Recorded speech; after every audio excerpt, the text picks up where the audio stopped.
자, 오늘은 민주당 이재명 후보의 내로남불적 행태를 국민께 소상히 알리고 아울러 국민을 대신해 질문을 드리고자 이 자리를 마련했습니다. 이재명 후보는 왜곡, 조작이란 단어를 습관적으로 사용합니다. 어제도 커피 원가 120원 논란과 관련해서 국민의힘 김용태 비상대책위원장이 말의 취지를 조작했다며 처벌받아야 한다고 주장했습니다. 허위사실 공표죄로 대법원의 유죄 취지 판단을 받은 상황에서도 심지어 그 죄를 덮으려고 허위사실 공표죄를 없애는 법안까지 내놓고서도 선거에 나서니가 상대 진영을 공격하는 수단으로 조작, 왜곡, 거짓말을 들먹이다니 이게 그야말로 철면피가 따로 없다고 말씀드릴 수 있습니다. 물론 이재명 후보가 매우 다급한 처지에 있다는 것은 잘 알고 있습니다. 사실 선거법 위반과 관련한 사안은 이재명 후보를 휘감고 있는 수많은 사법 리스크 중 빙산의 일각에 불과할 뿐이고 대장동, 백현동 게이트, 대북 불법 송금, 성남FC 뇌물 사건 등 수없이 많은 거대한 비리 사건에 연루되어 있습니다.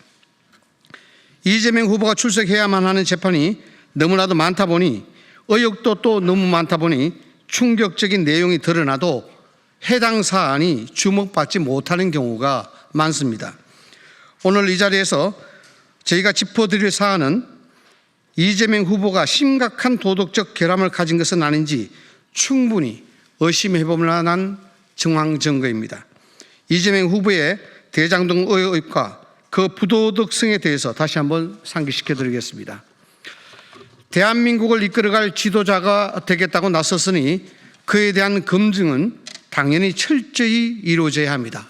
따라서 이 사안에 대한 이재명 후보의 명확한 입장도 요구하는 바입니다.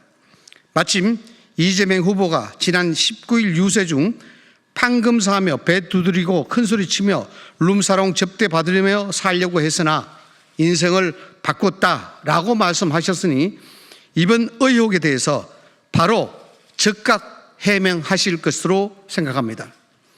지난 2024년 8월 20일 대장동 배임 및 성남FC 뇌물 혐의 42차 공판이 있었습니다.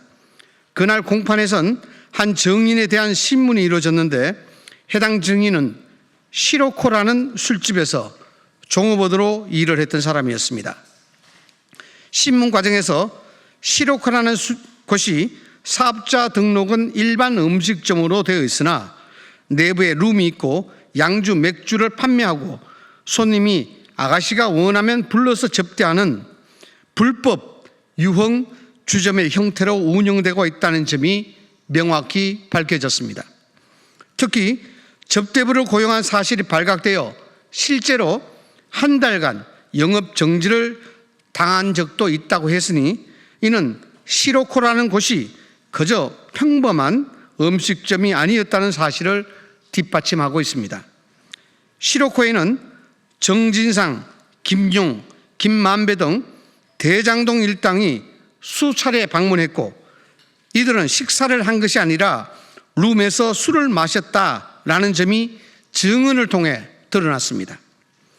이렇게 부적절한 장소인 것으로 추정되는 곳에 방문한 또 다른 인물이 있었다는 증언도 나왔습니다. 바로 이재명 당시 성남시장입니다. 해당 증인은 저녁 때 여럿이서 온 적이 있다라는 증언을 분명히 했습니다. 방문 횟수나 빈도에 대해서는 언급하지 않았으나 시로코에 대해 이재명 당시 성남시장이 방문한 적이 있느냐라는 변호사의 질문에 예라고 대답했습니다. 즉 이재명 후보는 과거 성남시장으로 재직하던 당시 시로코라는 장소를 방문한 적이 있고 시로코는 불법 유흥 주점의 형태로 운영되고 있었다는 것입니다. 다시 한번 이재명 후보에게 촉구합니다. 시로코의 진실에 대해서 이재명 후보는 즉각 곧바로 해명하시기 바랍니다. 틈만 나면 조작 왜곡이라고 하니 법정에서 증인 선서를 한 증인이 증언도 조작됐고 왜곡되었다고 이야기하실 겁니까? 이번 사안은 단순 명료합니다. 시로코는 누구와 왜 방문한 것입니까? 시로코에서 무엇을 하셨습니까? 또한 시로코는 어떤 술집이십니까? 어떤 술집입니까? 그 술집에서 도대체 무슨 일이 있었던 겁니까? 이재명 후보의 답변을 전 국민이 기다리고 계십니다. 대한민국 국민은 깨끗하고 청렴하며 도덕적인 대통령을 원합니다. 하루빨리 응답해 주시기 바랍니다. 감사합니다.